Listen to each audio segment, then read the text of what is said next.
Miss Liz. Tea time, yeah, making a difference.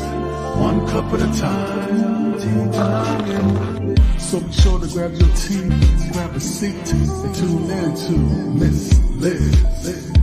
Tea time, making a difference. One cup at a time. Tea time, yeah. Tea time, time.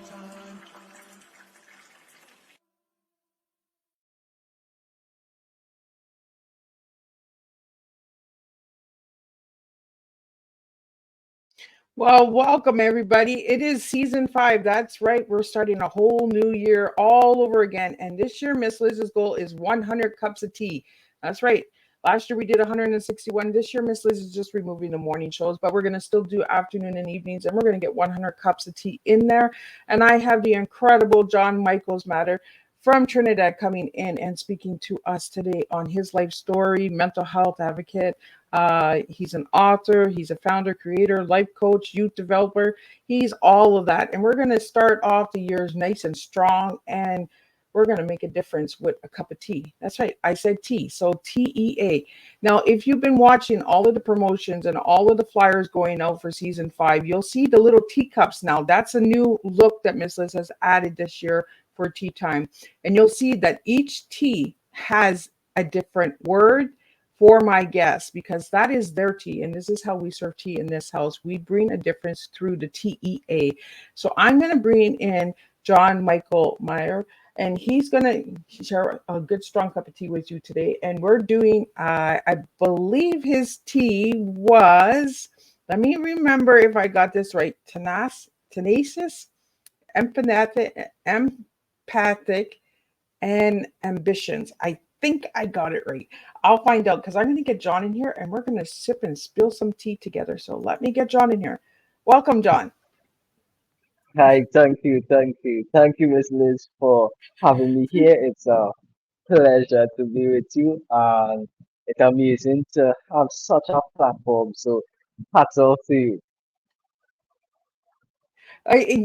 John, and I wanted to flip it up this year, and I wanted to really put the flavors in the cups, and I wanted to get creative. And a lot of people were just like, oh, well, I don't even drink tea, Miss Liz. And I'm just like, you don't got to drink tea. You got to serve tea. There's a big difference, right? And I really like, John, a little bit about what you do with your life and how you became an advocate for mental health. But you've also have a mission that you open, and I want to get into that. I'm going to go back and forth with you today, and we're going to spill, and we're going to make a really messy tea today. So I want to get into the beautifully broken ministry. And I speak of being broken all the time, and broken is beautiful. And when I seen that in your bio, I was like, oh, I want to go with the broken pieces. I want to know how that came about. I know that that was made in 2018, and then we're going to go into 2020 and 2023. We're going to go all over, guys, because Miss Liz wants to do something different with my guests this year. I want to get deep, and I want to get into understanding why they do what they do. So, John, I want you, before you give me the beautifully broken, I want you to tell me who you were as a little boy and who you are now, and then we're going to get into the beautifully broken ministry. Nice, sure. So, as a little boy, I would say I was the average. Sometimes quiet, sometimes shy. Um, but within the teenage years or adolescent years, that's when things went all over the place, as they would say. And from the adolescent years going through different trials, struggles, um, that is where the birth of Beautifully Broken and this version of myself came from, right? So during my adolescent years, while I was in school, that would be high school, I lost one of my friends to murder. And I did not know how it would have affected me at that stage, as I have lost a lot of other individuals prior to. And that is basically a backstory to how the birth of Beautifully Broken was developed. So it came from pain, right? Yeah, basically, yes. And I think that that's where we really make a difference with advocating, is taking pain to purpose, right? And taking the broken pieces and putting them together and mending them. And you have merchandise and stuff. I've seen like the images of a big bunch of group of youths and that. So you do a Yeah. lot of youth development as well. You work with a lot of youths and men mainly, correct? Yep. Yes, that's correct. Yes. So who created the branding for the Beautifully Broken? Because it's gorgeous. So I did it for myself.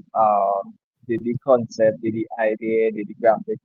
So when I got the idea of it, I really took some time to develop the thought behind it, develop the ideas surrounding it, develop what the ministry would actually be about, right? The ministry came out of my personal testimony, which I believe we'll get into sometime soon. But most of the artwork, the groundwork, I did mainly by myself, as well as I have a team to help um, with different ideas, different ventures, different seminars, workshops, and those stuff. But the reason that I asked you, John, about that is because graphics also is a way of us expressing ourselves. And that's why I wanted to know who created the graphics. I wasn't sure if it was you or if it was somebody else. But I mean, that's our Yeah, way of expressing ourselves as well, is through artwork. correct. And Yep. I've seen some of your artwork. Your work is really amazing. You also do some poetry and writing in your books. You have three amazing books out there that we're going to talk about. But I mean, it comes from the way that we express ourselves and the way that we bring our messages to the world. And I didn't like when I seen that Beautifully Broken, I was like, yeah, absolutely. Like, I get this. Like, I understand that completely. Because a lot of people, when they hear the word broken, they think of weakness. Where Correct. I hear the word broken and I think of strength, Yep. because we have to all break in order to shine, right? We all have to light that light in. So I think it's amazing what you're doing. I want to get into before we get into the books. I want to get into your testimony, Micheal, John, because Hmm. your testimony is really powerful. You speak for a lot of people. You're a motivational speaker. What what is your mission in life and message to everybody out there? Nice. So I would say my mission in life is just to inspire, to share a unique perspective as we all are. And as as the ministry embodies beautifully broken, my message is really that no matter how broken you might be, in essence, your brokenness brings out that beauty. I once do that when you have a rose, you have to break it in order to get the center. No, I never really do it, but that's what I heard, right? And it is through our own experiences, it is through our own brokenness, it is through all that we go through or endure as individuals, we are then able to really see that we are strong. There are individuals that might say, "Yeah, I'm strong," but how strong are you if it isn't tested, right? So, in other words, your brokenness is your true story, and how you evolve from it, how you embrace it, how you understand what you have been through, how you use it to inspire, how you use it to motivate, how you use it to encourage others to embrace themselves, embrace their stories, and continue living beautiful lives. So going into the testimony of beautifully broken. As a young as a young man, I was always ambitious. So that was one of the words, right? So I was always ambitious. I was always driven. Um, Coming from where I come from, uh, this part of Trinidad we call what we call quote unquote the ghetto, right? So it is more of a rough edge to society. You learn things faster. Different realities hit you a lot faster. And I was always able to fight. I was always able to push. I was always driven. Until one day, as I was mentioning, I got a phone call from a friend who told me that another friend was murdered.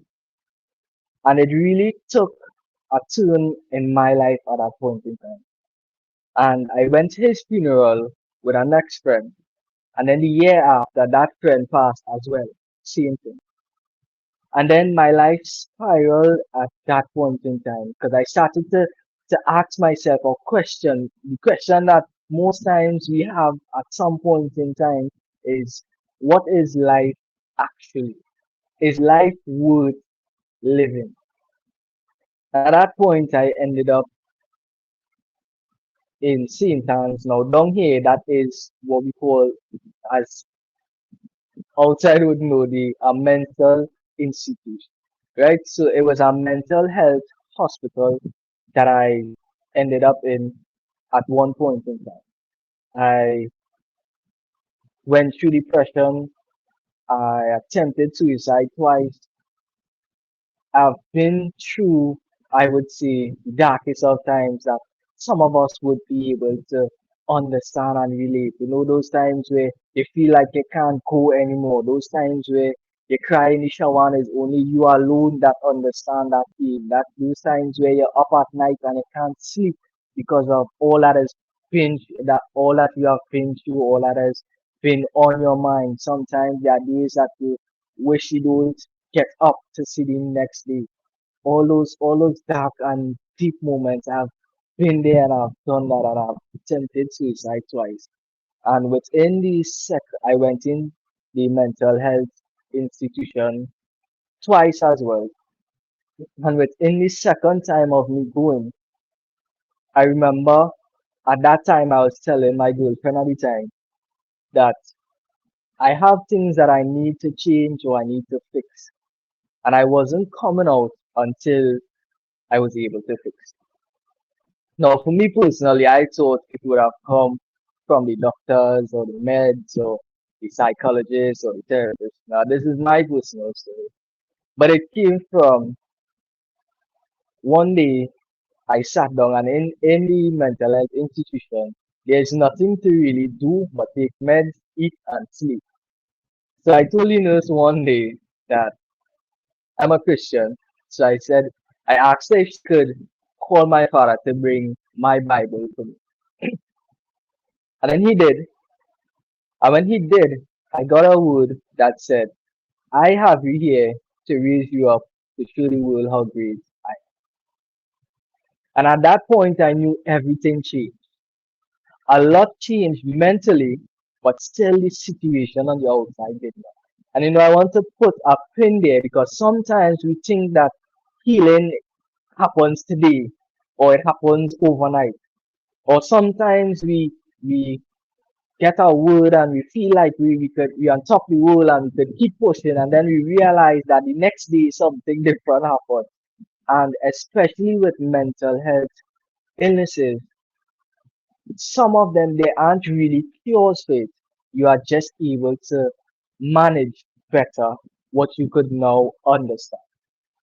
So though my reality on the outside did not change, my mentality towards what I was dealt with, the cards that I have been dealt, changed. And when I came out, I realized that even though I would live forever with a mental disorder, so at that point in time, I suffered from depression, anxiety, and my disorder actually is borderline personality disorder, right? So that is the disorder that I have. And though I know that I would live a lifetime with it, when I came out, my reality and my mentality towards it changed. And at the time, my girlfriend at the time, she said, I know what's going on with you. So to me, I was like, how you could know what's going on with me? So I sit down and I'm like, Yeah, it's "Hey, me. How do you know what's going yeah, on with me? yeah. I was like, come on. But then she goes on to say, you are accustomed being ambitious. You're accustomed with that drive. And since I was hospitalized, I lost everything. I lost that drive, I lost that zeal, I lost that energy. And she said that you are you are not accustomed being quote unquote weak, not being able to push for yourself. And then she went on to say that I know that you are broken, but to me, you're still beautiful, right? And then that is where Beautifully Broken came about. She said, um, at that point in time, she said, I don't like normal people. So now in my head, I'm like, wait, what you trying to tell me now, boy? Like, like, come on, But then she was like, no, understand. She said, now you have a story to tell. You have survived things that others might not have. And that is the true beauty in brokenness. So for everyone, I message for everyone that feels broken. Once you still have life, you still have another chance. And in essence, that brokenness is what you can use to inspire others. Yeah. It's what you can use to help someone else in the same situation. It is ultimately what you can use as your tool or benchmark of strength. Because for anyone that is suffering with mental health illness in particular, every day sometimes feels like a tremendous battle. Just to survive one day sometimes is a lot. It feels like a lifetime. So to anyone there with mental health issues like myself, I know that you are truly strong and you embody what strength is. Just to get up and next day to fight again is really a lot. And this is where Beautifully Broken evolved to help others to let their light shine through their brokenness. And to always remember that no matter what, no matter how broken that you might be or might become, you're always in I would say my father's eyes, in God's eyes, and whoever you pray to, you are always beautiful to him. So, Well, and I think that it's really important, Mike, John. Like, and this is why I wanted you on as a guest, because I heard you speak on another platform, and I was like, I need John Michaels on my platform. I need him to be that voice for the youths out there that are listening to Tea Time, that are struggling with mental health, because mental health is an everyday thing. There's no magic wand that fixes it. It's a personal journey, and like you said, when you were told, I know what's going on inside of you. How do you know what's going on inside of you unless you're inside of me, right? And the mental health, that's why we have such stigma on it, is because people just assume that they understand what we're going through without even listening to us. And that's the biggest thing, is we're not listening. We're just responding. We're just saying, well, go here, take this pill, take that. And you realize that being in the mental health hospital, that you had to do the work. The pill wasn't going to fix it. The hospital wasn't going to fix it. It had to be you that says, you know what? Okay, this is me and it's within me and I need to fix it. And I'm glad that you have that strong faith, John, because without faith, how do we carry on? Whether it's Buddha or God or whatever we believe in, right? The spiritual universe, uh, you know, we all have something that we believe in that pushes us on, and we need that faith, and that's why I don't speak of religion or stuff like that. I speak of the faith within ourselves. So the cup within ourselves is how we serve and how we bring that to the table. And you gave yeah. me a really strong tea, because when I asked you for the 3 words, I was like, oh, I like this tea, because it tells your story. For anybody that knows you, John, when they see these 3 words, they're like, that is John. That is what John does. That's who John is. And this is why we're going deep with tea this season, is because I want people to understand that the tea within ourselves is how we serve. So when I get asked, Miss Liz, is that a good tea? You're doubting your tea. So I don't know. You tell yourself, is it good? you know? Yeah. But I didn't get that from you, John. You gave me the three words, and I was like, yeah, he gets it. He gets it, and that's what I want the listeners and viewers out there to get it. Your tea is within you. Each tea is going to be different. You can still use the same words as that we're using because it's a different story. It's your story to tell. And that's what you said, John, was, the story to tell. One day you'll have that story and you have your story. I I just really want to commend you on your strength because mental health is a battle. One day at a time sometimes is a real battle. It's a struggle, you know. Um, and I think mental health also has this stigma on it and this look on it that you have to look depressed. You have to be depressed to have mental health. Well, that's not how it works. You could be smiling, the best business person out there making seven figures, and you're still struggling with depression and nobody knows, right? Okay. So I want to bring that voice and I want the viewers and listeners out there to understand that this year on season 5 with Miss Liz, we're going to do deep teas and we're going to really understand why we serve what we serve, why we write what we write.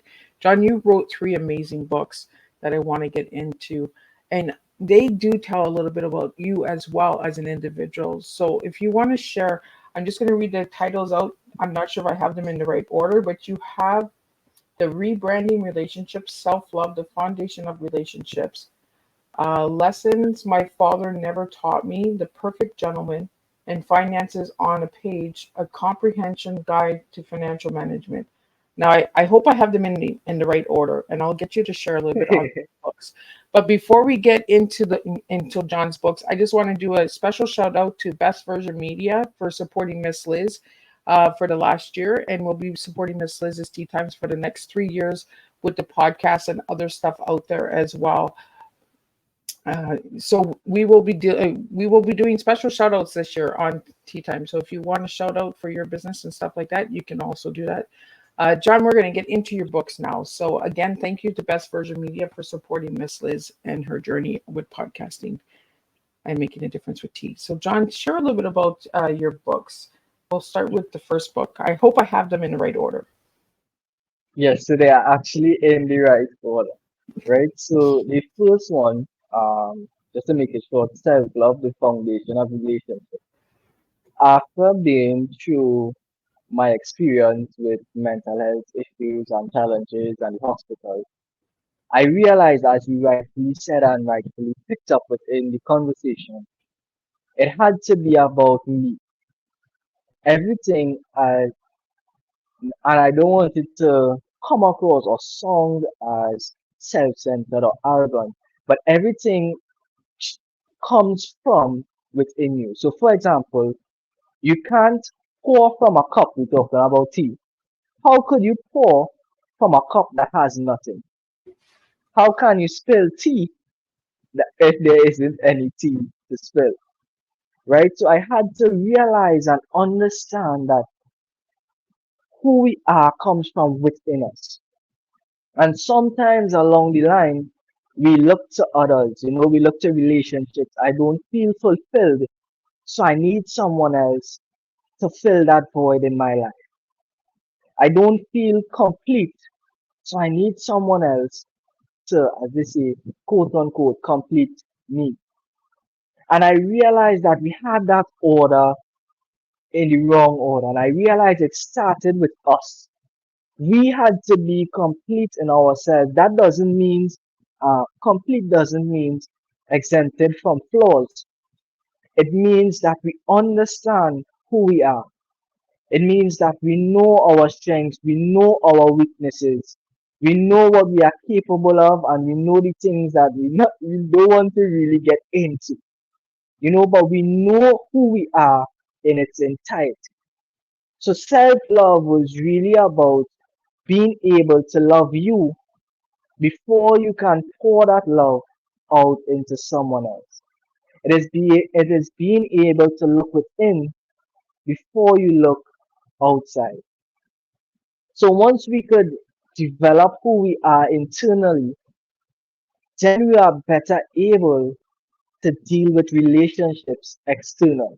And these relationships could be any type of relationships. It could be family relations, it could be friendships, it could be um, boyfriend, girlfriend, fiance, husband. It could be any type of relationship, but you need to be whole first in yourself to really be able to bring value to a relationship. And that starts with deep internal work. That starts with deep reflection. That starts with you understanding who you are, you accepting who you are, you accepting those broken pieces. And that in our essence is what self-love, the foundation of relationship, is about. Because if we as individuals can do our own internal work and could find ourselves complete within ourselves or whole within ourselves, then we are better able to show forth to the world who we are as individuals, not looking for someone else to, as they say, quote unquote, complete us. So it's really about that internal work. So self-love is really about that internal work. And it came as the first book after me having to really go through it for myself, me having to go through the therapy sessions, I took meds at one point, me having to take the meds to do the internal work, to do the hard work. Sometimes it's work that we don't even want to do, because it brings up so much. But you would realize that true strength comes from being able to fight back in a place where you feel vulnerable, in that place of your own self where that those dark times, those dark moments, the things that you don't want to touch, if you are able to accept it as reality, then you would realize how strong you really are pushing forward. So that is a little bit on self love and how the idea of self love, the foundation of relationships, came about. And I think Uh, it's deeply important that we all know what self-love is. The only person that can complete us is ourselves. You know, I always say this to my children, John. I say, your partner is a bonus. Once you love yourself, then the bonuses come in. Then the other relationships come in. Then the other people come in. You know, we focus so much in today's society that we need a partner to feel complete. We need a partner within ourselves first. We need to know ourselves. We need to mirror ourselves. We need to look in the mirror and say, you know what? I am beautifully broken, but I am special. I am capable. I can do this on my own. And that's when we let people come into our lives, when we can get to that point of healing and saying, you know what? I self love myself. And it's not arrogance, it's not ego, it's God wants us to love ourselves. You know, our faith wants us to love ourselves. And it's like you said, John, how can we spill a tea if we have no tea? How can we give when we have nothing within our cup? You know, and then expect a relationship that won't break when we're not even full. So we need the hmm, fullness within ourselves first in order to get to where we are today, you know. And I love that you keep bringing back the tea, because this is what we do: is we serve a real life tea here. We don't serve a cup of tea. We serve the cup within ourselves, you know, who you are, whether it's a cup, whether it's a mug, whether it's a jug. You drink your tea the way you like it, right? And you serve the way you like it. And there's no judgment on how we serve. It's how we bring our different flavors and blends to the table, and how we bring it and serve humanity is what we're doing. John, I want to get into the next book. That book, when I read the title, I was just like, oh, because we always look up to our daddies as father figures, as that role model, that example. So, how did you get to be such a young man with such wisdom and come up with this in the second book? so, so first of all, I'll put a disclaimer on what. So the title is Lessons My Father Never Taught, right? And I do appreciative of the fact that I do have a father that is in my life, right? And before I could even publish, I had to get his permission to be able to publish. Now, the book really came from the reality that where I come from in my um, community, there aren't much young men with fathers, and by extension, the world to a certain degree as well. And then when I looked at it, I realized that sometimes some of the biggest problems in society stems from this idea that we as men, so I'm talking more to the men, uh, we don't really have examples to really look up to, or good examples to really look up. And as we're talking about the cup of tea again, how can I be a man if I've never really seen what a man's supposed to be like? How can I be an example of a quote unquote good man, however that looks to you, if I have not seen it for myself?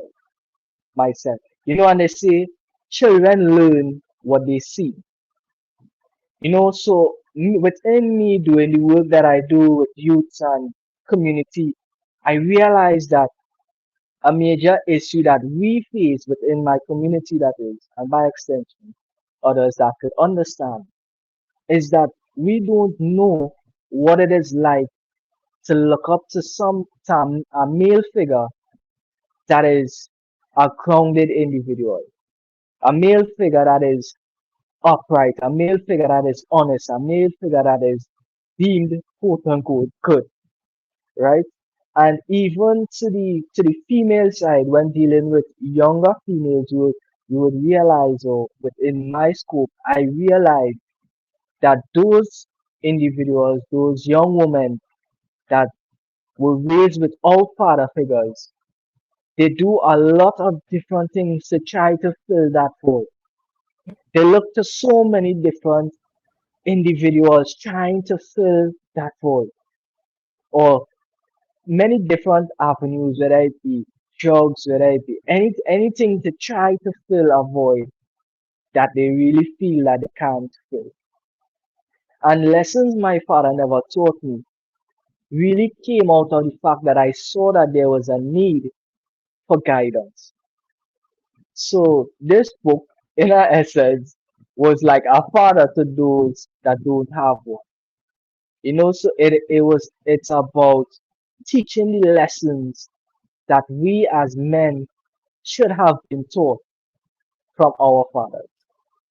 The lessons of how to be men of integrity, how to be men of honesty, how to treat women as they should be treated.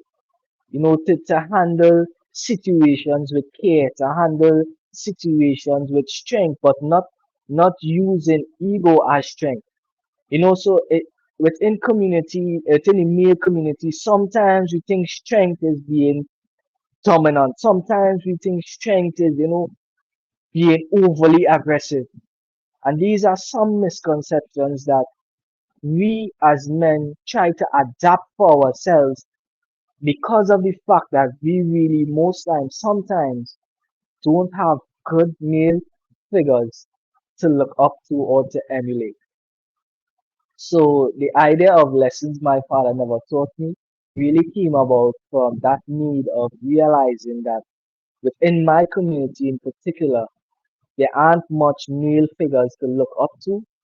And because of that, there's a cycle that continues.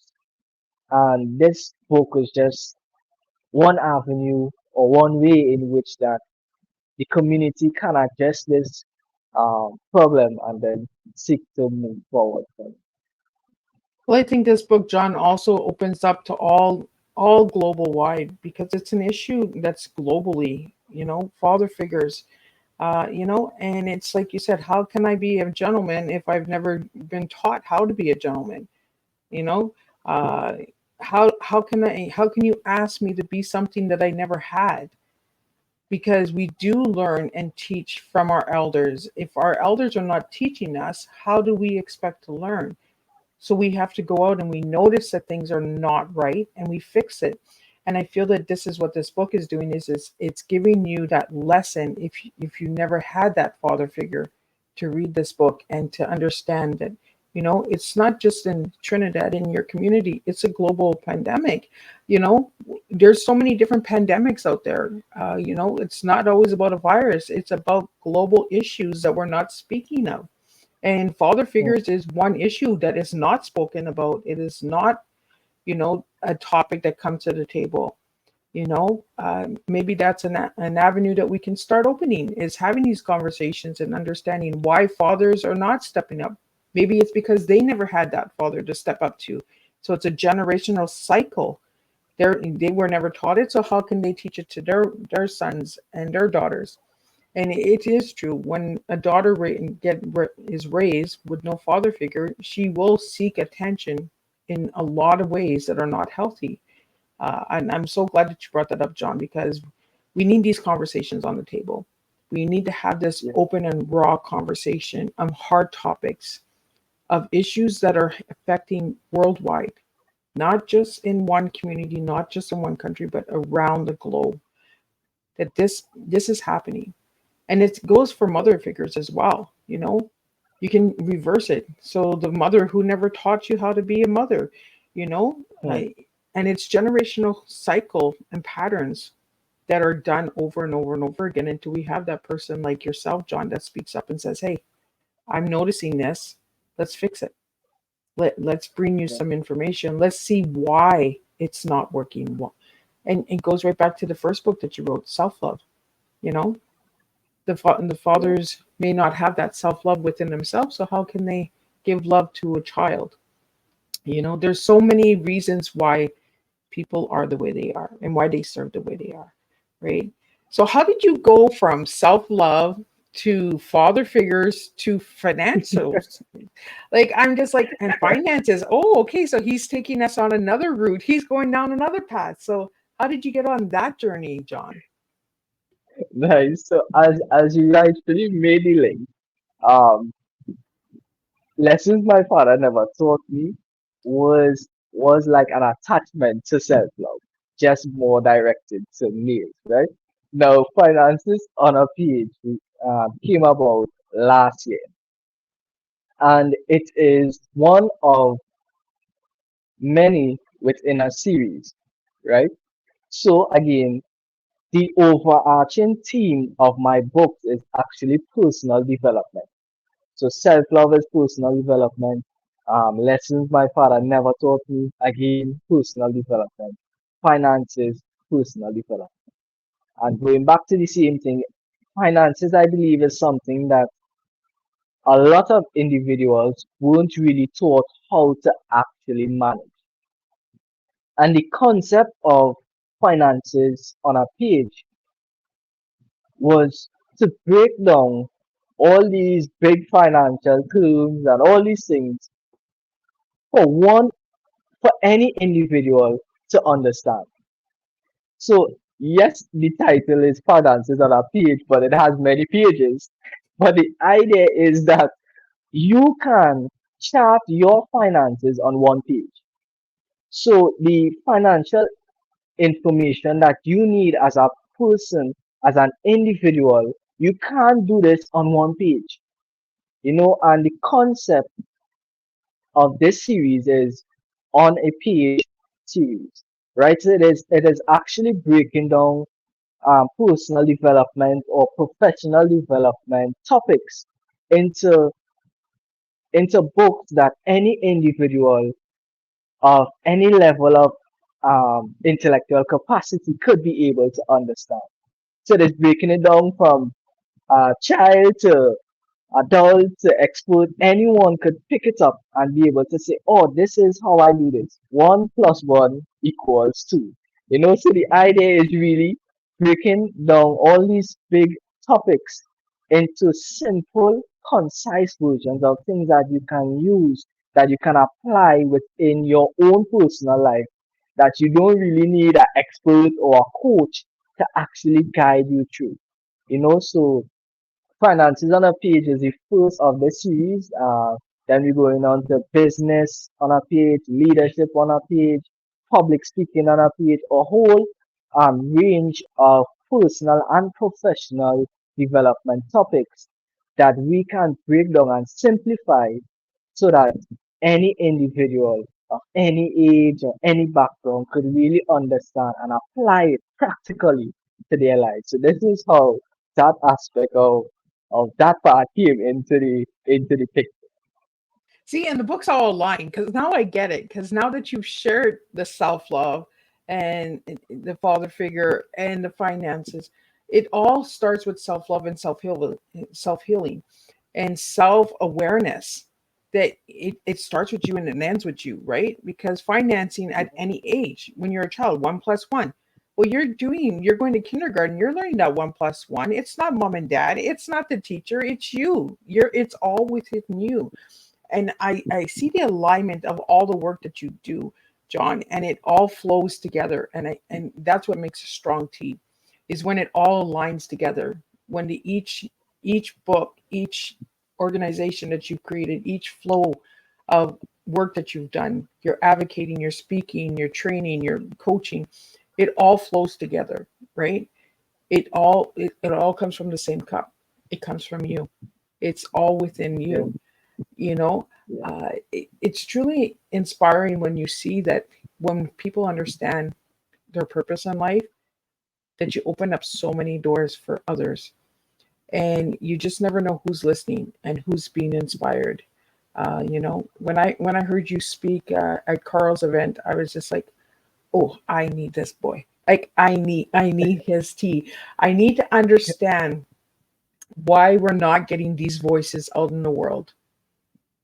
Why yeah, is it being blindsided with the incredible work that you're doing? And that's why I have this platform and this opportunity for my guests, is for them to sit and share all of the stuff that they do and why they do it. Now, would I do all of the stuff that my guests do? No, I wouldn't. And that's why I want to have these deep conversations with you guys this year, is because I want to understand why we're not bringing these to the table, why we're not bringing these discussions to the table. Are we afraid of them? Is it because it's too much work for us to do within ourselves? The self healing part is really a journey. Uh, yeah, John, and that's something that you've really worked hard on. And I think by being in the mental hospital and having that time of connecting with yourself, within yourself, without the distractions of the world, and saying to yourself and saying, it's not the doctors, it's not the hospital, it's not the medication that's going to heal me, it's me. Taking that ownership and accountability for yourself is the first awareness of self awareness and self love. yeah. So I really want to thank you for that, John. But I want to get into your tea, because we keep talking about your tea. So we're going to go back into your tea. So the other words that you gave me was tenacity and Right, empath- em- empathic and ambition. We right. talked about the ambition. Let's talk about the other two words that you gave me for tea. Nice. So when I saw T as I would say describe myself with that acronym, it was pretty easy again because I've done the work on myself. So I've done the hard work, the introspection I've done. And tenacity, or being tenacious, is that virtue of never giving up, right? And I used to do fitness and bodybuilding before, right? So that was before my mental breakdown, I would say. And the year that I had my mental breakdown, I competed in a national show here, right? And that was my passion. I was into fitness. I love fitness. That was everything to me, right? And I did it. And for anyone into fitness, or more specifically bodybuilding, you know that it is every day. It's literally a lifestyle. You get up, you make sure you eat on time. It's very regimented, and it takes a lot of hard work and dedication over a long period of time. So I built that ability to keep pushing. I built that resilience to keep moving, to keep pushing forward. But I realized that I had that quality more so when I came out of the mental health hospital. So it was no longer just physical. I thought it was all physical. But then there's that mental as well, that That mindset where no matter how hard it gets, I'm still going to push through. No matter how dark it might seem, I'm still going to fight and push. And I remember going for a competition after I came out of St. Anne's, and it was the hardest competition ever. So that's in mental health hospitals. After I came out of there, it was the hardest because, as I said, while in the mental health institution, I lost everything. I wasn't eating, I was not training, everything just went all over. And I said that no matter what that year, no matter what happened that year, I am still going to push. And I ended up coming like second to last in her competition. But to me, it was me coming first. Because whereas I could have stopped, whereas I had all reason not to go back, I knew that I had to do it for myself. I knew that I had to do it again for myself. And I kept pushing forward. I kept pushing forward. And I remember someone saying before, they said, I never thought that I would see you again, but you always keep coming back. So no matter how hard it gets, no matter that I might take some time off, no matter the downtime, I will keep coming back. And that is what tenacity is. Being able to keep pushing forward, even when all the odds are stacked against you, even when it doesn't seem like you can make it, just to show up and keep pushing forward is what being tenacious is about. So that was the first word that came to mind when I saw T, the acronym. So give me a little bit on your E word. Nice. So empathy or being empath, right? So this actually is a very deep one, meaning that because of my disorder, because of the things that I've seen, I've witnessed, the friends that I've lost, the family that I've lost, all the losses that I've had in life, I did not have within me at a certain point of time the ability to empathize. So empathy is about putting yourself in someone else's shoes, right? It is often mixed up with sympathy. You know, sympathy is feeling a sense of sorry for someone else for whatever they might be enduring or going. Empathy, however, is being able to put yourself in their shoes. Now, you would not fully understand, but being able to trade places can give you a bit of an insight as to how someone else might be feeling. So, going back to it, because I lost so much in my life, I did not have the ability to empathize. So, I could not see or understand what you were going through, and I did not care. For me, all I could have seen in my mirror, or all that I saw in my mirror, was the pain that I was going through as an individual. So I did not care about anyone else. But within going through therapy, I realized that that was a fault of mine. And I had to do that internal work to be able to really and genuinely connect with others. You see, and life is about connection. It is about being within a society that can connect. The way that we can connect, the way that we can talk to others. This is, in essence, what life really is about. You know, take everything away from us as individuals, as human beings. There's that longing to connect, whether it be to parents, whether it be to friends, whether it be to spouses. We all need to be able to connect. And I had to do that internal work to develop that skill of empathy, to develop the idea that you alone aren't going through something. You alone aren't feeling that pain. And there's a story that someone else can tell as well that can be very valuable to you as an individual. So it was about learning how to step back from my own personal pain and to really delve into the stories of others, to listen, as you said earlier, to others, to really see and experience the story of others. And I think there's that in life to me is one of the greatest gifts and blessings that we have. And that is why I personally would commend you, Miss Liz, because of this platform, because this is what this platform does. It helps to connect. As you rightfully say, you wouldn't go and take everything that your guest says, but it helps again to connect. It helps us to see different. It helps us to understand different. And they in turn can connect to someone that needs to be connected to them. So again, this is an amazing platform.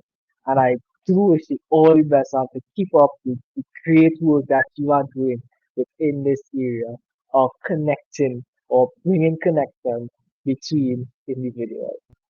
Well, thank you so much, John, for saying that. You know, it's Miss Liz putting herself in your shoes and understanding that your story, I may not understand the pain, I might not understand the journey, but it's listening and putting myself in your shoes, not walking in your shoes, but putting myself in your shoes and understanding that we all see and do different. We all see different perspectives. What I might see as blue, you might see as gray, and that's okay. We don't need to argue about it. We don't need to debate about it. And if you see gray, you see gray. I see blue, I see blue, but come together and stop the division, you know, understand why people are the way they are. Don't be so quick to judge. You mentioned, John, that you live with bipolar. There's such a stigma on bipolar, but does anybody actually understand what bipolar is? Has anybody ever educated us on what bipolar is? We give these titles of mental illnesses out there. I've been diagnosed with conversion disorder, and a lot of people don't know what that is. And doctors, they told me you're crazy in the head. So okay, I'm crazy in the head. Let me be crazy and let me just try and figure out what the heck conversion disorder is.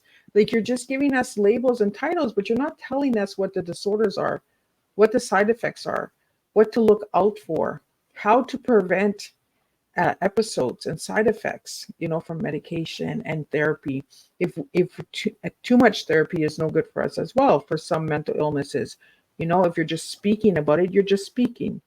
It's just like when you're speaking on a stage, if you're just repeating and you're programmed and you're just not speaking no longer from the heart, are you actually making that difference? Are you actually making that impact, right? And that's what I Yeah. see with your story, John, is that you keep moving and you keep opening different paths and different avenues in that. You have other organizations that you've opened, and I just love the names of them. Uncaged Life Coaching. Like, uncage yourself. Miss Liz cages herself for protection because of my story, but just Yeah. the word uncage is an engaging word to want to know more, to understand more. And you also have the Mission 300. There's incredible organizations out there that we don't know about because we're being blindsided by today's society of that's different. We're not going to touch that. We're not going to open that. We're going to go to where it's comfortable and where we know the name, we know the brand. It's like going to McDonald's. McDonald's, but you're not coming to Miss Liz's house. You know, you can have a burger at Miss Liz's house too. I do make burgers with tea. you know, but Yeah. it's the understanding of stories and understanding individualities, that we all come from different walks of life. We all come from different countries, different traditions, different cultures, different upbringings, but we all can come together when we understand each other. And John, that's what you do with the work that you do. So I want to really thank you for your services for humanity, because you have brought a lot of people together through your story and through your journey. And I hope that the listeners out there today are getting the journey starts within. Like John said, if you don't have a tea, how can you serve tea? Miss Liz can't serve you guys a tea unless I serve my tea. And I do serve my tea. I take care of my tea. Self-care, self-awareness, self-reflections. These are things, and we have roller coasters. We go on a ride. We take a journey. So, John, what final message would you like to leave everybody today with? Nice. So my final message, I would say, is stems from Beautifully Broken. Life will break you at some point in time. Will. But always remember that it is within your broken pieces that there lies the story. It is within overcoming trials that there is triumph.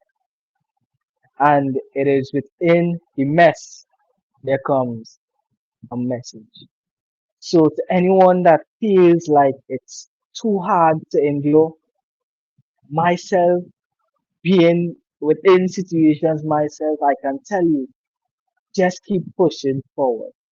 No matter how hard it gets, I know sometimes we feel like giving up, but just keep pushing forward. And the world needs your story. It needs you. And that is why you are here. And the faster that we find purpose and the faster that we find passion, is the faster we'll be actually be able to live. You see, it is one thing to have life, but it is another to actually be alive. You see, so we can have life, but don't have the zeal to live. We can have life, but don't have the energy to get up every day. But to be alive is to be free. It is to be yourself. It is to be energized with life. It is to wake up and to keep pushing. So no matter how hard things might become, no matter how dark the tunnel might be, there's always a light at the end of the tunnel. That has come from me who has been through it, who have been through those dark days, who have attempted suicide. I have been there and I know what it is like. But I also know what it is like to be on the other side. And it is beautiful to find your story and tell it to the entire world. Because there no point in time in life again would there ever be another you. There would never be another Miss Liz. There would never be another John Michael. Likewise, there would never be another you. So you are a gift to this world. And let your gift so shine. Well, thank you so much, John. It's been a pleasure having you on Tea Time. Do not leave. I'm just going to wrap it up. We're going to be back at 7 p.m. Eastern Standard Time with Chris D.T. Gordon. He'll be talking about his personal story and becoming a survivor. He was a survivor to a striver, and we're going to be talking about the tag. So if you want to know what the tag is, you have to tune in at 7 p.m. Eastern Standard Time for the second Tea Time of this week. John, thank you for launching season 5, being my first guest of the season. I am honored to have you here. I want to thank all of my listeners and viewers out there, all of the people who tune in to and support Miss Liz. Without you, I cannot do what I'm doing. If you would like to know more about Miss Liz, you can check out Miss Liz's at www.misslizsteatimes.com. If you'd like to check out more on John Michaels, you can check out his link tree at Uncaged Life Coaching. It is on the platform. In the audio, it will be in the description box. You can find it all in there. And I want to thank everybody for tuning in. And let's make season 5 a deep, strong cup of tea. And let's really get those TEAs out there in the world and make a difference, one cup of tea at a time. Until then, I will see everybody at 7 p.m. Eastern Standard Time. Check out Ms. Liz's platforms and we'll see what we can do. And if you would like to be a guest on Tea Time, you can check out Ms. Liz and book me through my website or send me a direct message at my email at bookingmissliz.com. And before we wrap up, I did forget the disclaimer. So this is for educational purposes only. So we are doing this podcast for educational awareness. So thank you again, John Michaels, for joining me. And I will see everybody at 7 p.m. for the second Tea Time of season 5, 2024, January 4th. Thank you.